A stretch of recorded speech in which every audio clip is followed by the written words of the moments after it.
Deep sea divers, what are your horror stories? I got the bends once. I was careful. Followed my charts and my computer. Had appropriate depths and surface time. But I didn't drink enough water, so I was all out of whack. Felt fine until I got home, mild headache. Then I woke up and it was just pain in my left arm. Elbows. Fingers. Couldn't even bend them without bad pain. My headache was intense and I was so dizzy. Called my older, more experienced dive buddy and I got rushed to the hospital. Docs got me hooked up and fluids, checked my dive logs while the decompression chamber was set up. And then got me in there with a nurse.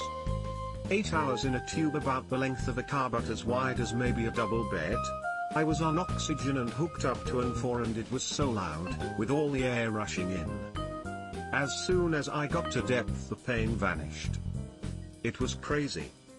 I'm fine now obviously. But I wasn't allowed to dive for a month, which sucked, but hey. The dives were pretty great. The bend sounds terrifying and painful. I think it was the Brooklyn Bridge or another large early bridges where they found out about the bends.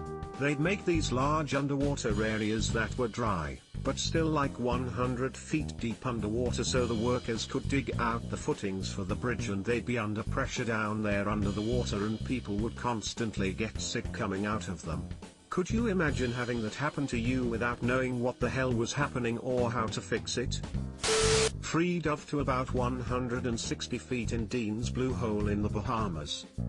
It's where a lot of the free diving world records are set. Super neat place, Google a picture. Anyway, I'd never really been past 100 feet free diving, but this was the perfect place to do it. No current, there's ropes to keep you straight and allow a slight pull back up. Scary part is that you become pretty strongly negatively buoyant after like 60 feet, so you're basically hauling ass down while doing nothing and using very little air. So I'm dazed out a bit, feeling good and counting the lines that mark depth, and all of a sudden feel pressure like my trachea is going to collapse and wake up and realize I've counted to the line that's around 160 feet or so. Very scary moment because I wasn't sure if my body could take the depth or if I had gone too far and wouldn't have enough air to get back up, which is a much slower and more air-intensive process. I've been scuba diving a few times and really enjoy it, but the thought of this kind of diving makes me want to throw up. Did you make it back up or die? Diving the day before a hurricane on a small South Pacific island. Out of nowhere a black and white sea snake, venomous, wrapped itself around my arm. Apparently this happens from time to time before major storms. They can sense it and look for things that are heading towards the shore so that they don't have to put in so much effort to get out of the sea. As soon as I was in the shallows it uncurled and headed up the beach where it hid under a breadfruit tree. I thought I was going to get bitten to death by a snake at sea. Turns out I was just a taxi for a very calm but rather rushed reptile. I've often heard that sea snakes are extraordinarily venomous but also extraordinarily chill and rarely bite. But I'd probably not remember that when one wrapped itself around my arm. This is terrifying. How did you know not to fight it or pull it off? Saved someone from drowning while scuba diving. Person had an epileptic seizure at 85 feet of water in a pitch-black cavern that I was diving also.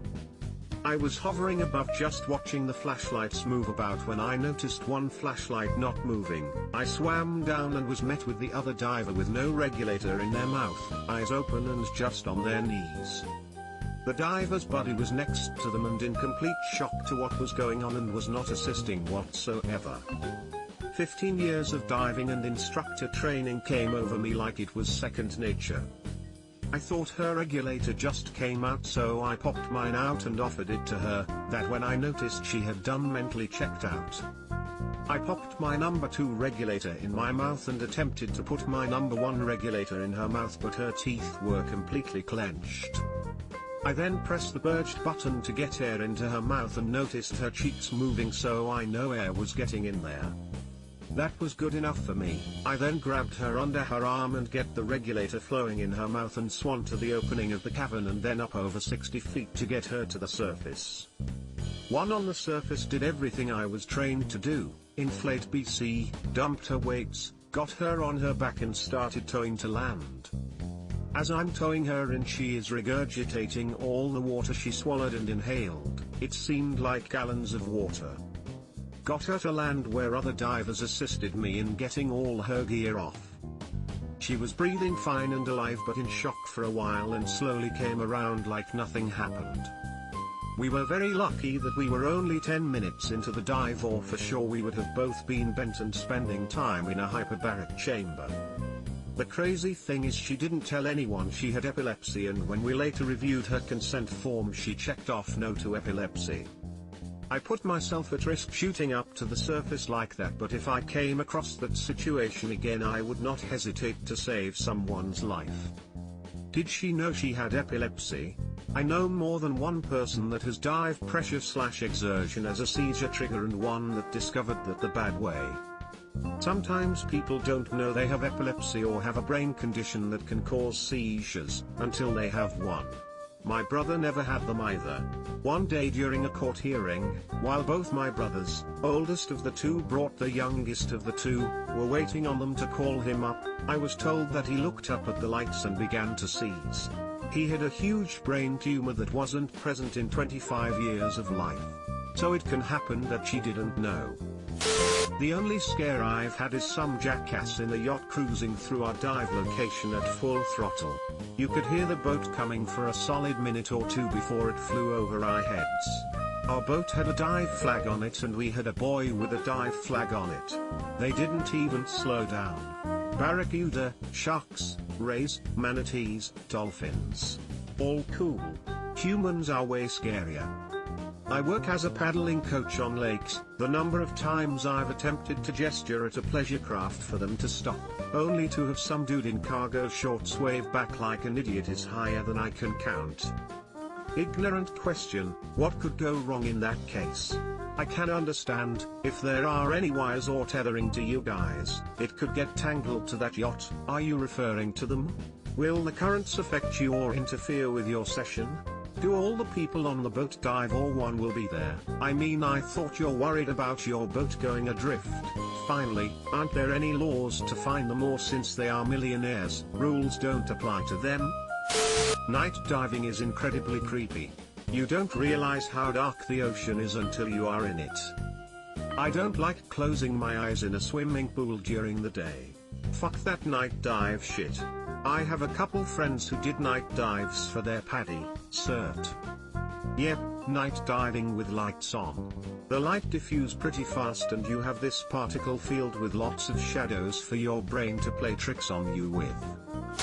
I once had diarrhea at 100 feet. That sucked. It was amazing how warm it made me at depth, but was a nightmare to clean up. I vomited at my own stench, or maybe from the flu. Edit, thank you for awarding one of the most truly horrible experiences of my life. Some say everything happens for a reason. I now like to think I endured that literal shit show. This happened in front of maybe 20 people, so that years later I would be able to entertain a few anonymous strangers. Being wrapped in a warm suit of my own diarrhea 100 feet underwater is now my greatest fear. So deep sea diveria. My biology teacher told us that she once was swimming in the south of the Philippines because she was trying to find an elusive seahorse, and she went quite deep at night when they are more active, and she got attacked by a shark and her team got out fast. The next day they found a turtle that was bitten in half, shell included, that was pretty big, and it's supposedly the last time she went diving in that area. Sounds like a tiger shark. One of my diving instructors had a scary as hell story about diving on a reef and having a large one charge her out of nowhere. She turned before it hit and it bumped her air tank as it veered to the side. Needless to say, she G'd fo as soon as she could after that. Meanwhile, my biology teacher telling us the story of when she ate bird shit as a baby. The Byford Dolphin diving bell accident. Long story short, some divers came up from an extremely deep dive at an oil drilling rig, and someone fucked up the decompression procedure and opened the door while the chamber was still pressurized at depth. The 4 divers were instantly killed, and the one nearest the door literally exploded and they found bits of his body all over the oil rig. So, next time someone tells you that people don't explode in decompression chambers like you see in the movies, tell them they're wrong. The North Sea Divers Alliance, formed by early North Sea divers and the relatives of those killed, continued to press for further investigation and, in February 2008, obtained a report that indicated the real cause was faulty equipment. Claire Lucas, daughter of Roy Lucas, said, "I would go so far as to say that the Norwegian government murdered my father because they knew that they were diving with an unsafe decompression chamber." 16. The families of the divers eventually received compensation for the damages from the Norwegian government 26 years after the incident. Reddit says it was faulty equipment, not diver error. For what it's worth. Imagine being the guy who opened the door. Subscribe for more hot Reddit takes in your inbox, guaranteed.